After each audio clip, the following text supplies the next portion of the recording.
काफी समय बाद सावधानी के संकेत भी आ रहे हैं, जिसे थोड़ा कॉशियस रहना है, थोड़ा समझ के रहना है। और ये मैं आज नहीं, कई बार आपने पूछा है, कई बार लोग मैंने कहा जब मंदी के, कमजोरी के, सावधानी के जिस तरह के संकेत आएंगे मैं बताऊंगा, यहीं पर आएंगे, राइट, है ना। जब तक नहीं आए तब तक, और अब तक तो सही बढ़ा, हम पिछले मार्च के अंत से लेकर अब तक एक तरफा तेजी की बात करते हैं सर, और अभी तक तो लाइफ हाई पे ही है। बिल्कुल है। तो दिक्कत क्या है? तो मेरा ये पॉइंट है कि हम थोड़ा सा अब इन लेवल पे आके हल्का कॉशियस हो जाएंगे, बस सिंपल सी चीज। ठीक है, तो अब जो आपने सावधानी की थोड़ी बात या कॉशियसनेस की बात कर दी है, तो पहले तो बताइए इन्वेस्टर्स को क्या करना चाहिए इस समय?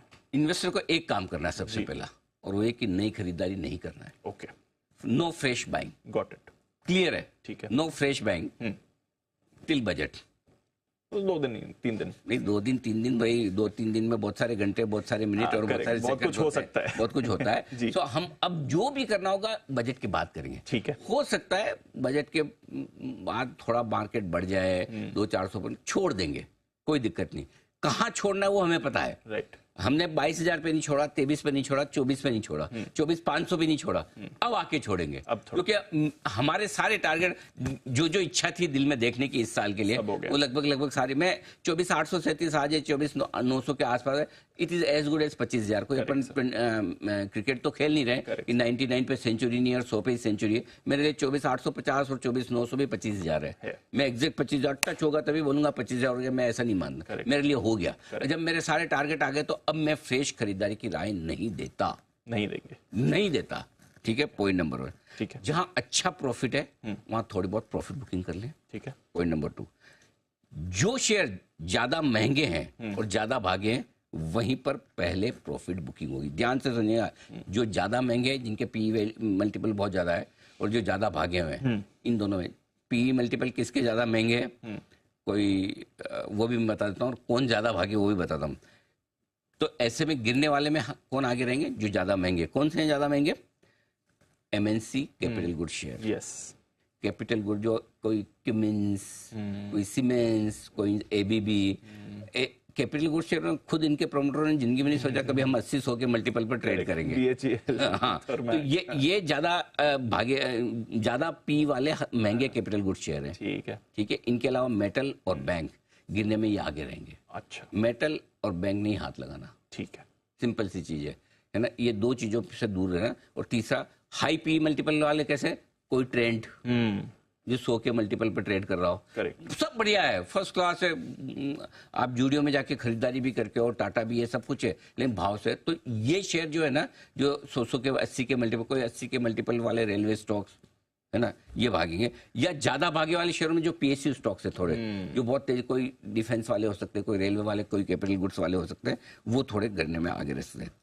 अब आईटी एफएमसीजी शेयरों में मंदी नहीं करनी है, ये ध्यान रखें, इनमें मंदी नहीं करनी है। ये बाय ऑन डिप्स है, बचने की जगह यही है। यहाँ पे भागे हुए पीएसयू शेयर गिरेंगे जरूर, लेकिन रिकवरी सबसे पहले इन्हीं में आएगी, और सबसे तेजी से यही उठेंगे और यही भागेंगे। ठीक है, तो पीएसयू शेयर में अगर आप कहीं अटक भी गए, एक्सेप्ट बहुत महंगे 80-90-100 मल्टीपल वाले छोड़ दो, बाकी कोई भेल बीएल टाइप के पीएसयू में अटक भी गए तो आगे पीछे आपको एग्जिट मिल जाएगा। कोई डिफेंस में अटक भी गए तो आगे पीछे एग्जिट मिल जाएगा।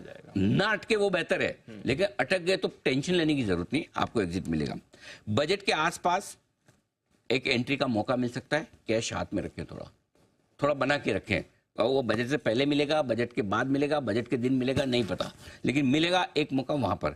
इंडेक्स में 4 से 5% की गिरावट के लिए तैयार है, यानी कि 1001 पॉइंट की कभी भी आ सकती है, इतना एक तरफा चलने के बाद, क्योंकि आप इलेक्शन के दिन से 3,000 पॉइंट से ज्यादा, 3,500 पॉइंट एक तरफा भाग चुके हैं।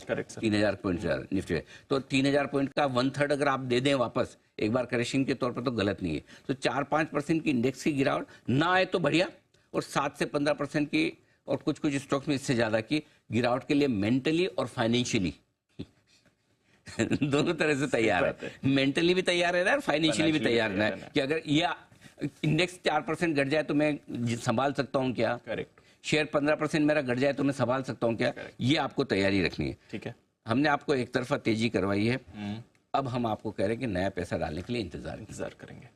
एक तरफा तेजी कभी आपको, अभी भी मैं मंदी की बात नहीं कर रहा हूं, मैं नया पैसा नहीं डालने की बात कर रहा हूं, थोड़ा प्रॉफिट बुक करने की बात। लेकिन इसमें एक और इंटरेस्टिंग चीज है जो समझनी जरूरी इन्वेस्टर्स को। इन्वेस्टर्स भी आजकल है ना, 7 दिन का पैसा लगाने वाले भी अपने आप को इन्वेस्टर समझते हैं, करेक्ट सर, है ना। लेकिन जो 1 से 3 साल का व्यू लेकर इन्वेस्टेड है बाजार में, उनको कोई टेंशन नहीं लेना, कुछ नहीं करें। उनको कोई 5% के हल्के फुल्के करेक्शन आ भी जाए, जैसे इलेक्शन के दिन आए, वापस बाजार भाग गया, बजट में कुछ खराब हो गया, करेक्शन आ गया, वापस चल जाएगा, कोई टेंशन नहीं। हल्का होने के बाद बाजार वापस चलेगा। 3 साल का आपका व्यू है, दिमाग मत लगाइए, ये सारी कमेंट्री इग्नोर कर दीजिए। Got it. लॉन्ग टर्म वालों को तो कुछ नहीं करना क्या है, लेकिन आजकल इन्वेस्टर को भी परफेक्ट टाइमिंग चाहिए। बोला आपने तो बताया ही नहीं, बोलते थे आप तो बोलोगे कि कब सावधान होना है, कब निकलना है, क्या है। तो इसलिए जो जिनको बाजार में लंबा बुल रन है, बीच बीच में हेल्दी करेक्शन आने चाहिए, सबके लिए अच्छा है। जो बजट के आसपास आ सकता है, तो इन्वेस्टर्स के लिए मैं पूरी क्लियर कट स्ट्रेटेजी दे सकता हूं। जो 2, 4, 3, 6 महीने के या 2, 4, 5%, 7% को देखना चाहते हैं, उनके लिए ये स्ट्रेटेजी है। जिनका 1 से 3 साल का व्यू है, इग्नोर। ठीक है सर। ट्रेडर्स, इन्हें क्या करना चाहिए? पहला काम तो ये कि ट्रेडिंग पोजीशन एकदम हल्की कर ले। ओके। और न करें ट्रेडिंग तो और बेहतर। तो और भी बेहतर है। ठीक है। साल के 2-4 दिन ट्रेडिंग छोड़ देना चाहिए। उपवास भी तो करते हैं ना अपने। साल में 2-4 दिन दिन होते हैं जो दूर नवरात्रि भी तो रखते हो जी। मार्केट में भी नवरात्रि रखो। काफी लोग जैन होते हैं मार्केट में, वो संवत्सरी के दिन वो उपवास करते हो, या वो पर्यूषण चलते हैं, तो उस समय वो ट्रेडिंग नहीं करते। Correct sir. हाँ, मतलब इसका मतलब वो कहीं कहीं बैक ऑफ द माइंड है, ट्रेडिंग अच्छा काम नहीं, वैसा समझ के ट्रेडिंग नहीं करते। एक डिटॉक्स हो गया। तो क्या डिटॉक्स करना जरूरी है। तो ट्रेडिंग ना करें तो बेहतर। ठीक है। लॉन्ग करें तो साथ में शॉर्ट भी जरूर रखें। ठीक है। अब इसमें बहुत इंटरेस्टिंग चीज है दीप। अब ये अगली लाइन जो है ना, जो लॉन्ग और शॉर्ट दोनों करने वाले में जिसमें लोग मरेंगे, फंसेंगे, वो वाली लाइन ये है। प्रॉब्लम क्या है, लोग शॉर्ट करेंगे मजबूत सेक्टर को और लॉन्ग करेंगे कमजोर सेक्टर को। जो मजबूत, for example IT FMCG short करेंगे, जिसको करना नहीं है। मेटल बैंक या फिर हो सकता है PSU लॉन्ग करेंगे, जो गिरने में आगे रहेगा। तो आपको लॉन्ग जो करना है वो मजबूत सेक्टर में करना है, और शॉर्ट करना है वो कमजोर सेक्टर में करना है। मजबूत सेक्टर में शॉर्ट किया और कमजोर सेक्टर में लॉन्ग किया, तो दोनों तरफ थप्पड़े पड़ेगी, थप्पड़े चांटे। और भी ऐसे। हाँ, हमारे राजस्थान, हरियाणा उधर सर रैपट भी बोलते हैं। रैपट बोलते हैं। हाँ, रैपट। आशीष, तुम्हारे इधर क्या बोलते हैं? सर झापड़ यहाँ मुंबई में बोलते हैं। झापड़ नहीं, मुंबई नहीं है वो, तुम्हारे उधर उत्तर प्रदेश में चमाट। थप्पड़। चमाट तो छोटी सी है। थप्पड़, हाँ, ऐसा कोई बड़ा, हाँ, बहुत सारे वर्ड जैसे। तो जो भी आपको पसंद हो वो समझ जाओ बस। वही पड़ेगा। ठीक है। जो सबसे ज्यादा ना पसंद हो पड़ेगा। इसलिए ये ध्यान रखना कि इस समय सबसे ज्यादा जरूरी है रिस्क मैनेजमेंट। एक्टिविटी एकदम कम कर ले, एकदम कम कर ले। 2-4 दिन शांति से मार्केट को देखिए, कोई नहीं, बजट के बाद अपन मूड बनाएंगे। जितने हल्के रहेंगे पैसे बनने के चांस उतने ज्यादा। ठीक है। जितनी पोजीशन के साथ, पोजीशन दोनों तरफ की, लॉन्ग शॉर्ट दोनों में आपके लिए रिस्क है। और ज्यादातर चूंकि लोग लॉन्ग रहते हैं रिटेल में, इसलिए मैं लॉन्ग के हिसाब से ज्यादा आपको बता रहा हूँ। ठीक है, गॉट इट।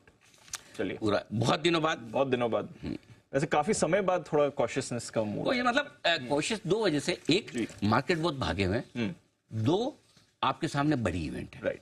तो इनके पहले एक आपको थोड़ा हल्का रहना है, रिस्क मैनेजमेंट कर लेना है, बस और कुछ नहीं। ठीक है सर। आज की स्ट्रैटेजी की फिर बात। न लंबा बुल रन खत्म हुआ है जी, न कोई इसमें क्वेश्चन मार्क है। बीच बीच में जो हल्की फुल्की, जो वो कहते हैं ना कि हाईवे पे एकदम से आपका स्पीड ब्रेकर आता है। राइट। आपको पता तो था कि यार ये गांव आ रहा है, स्पीड ब्रेकर तो आएगा, लेकिन फिर भी आपने स्पीड कम नहीं की ना, फिर आपको झटका लगेगा। तो पता तो था करना था, लेकिन भूल गया। इसलिए याद दिलाना मेरा काम। आइए।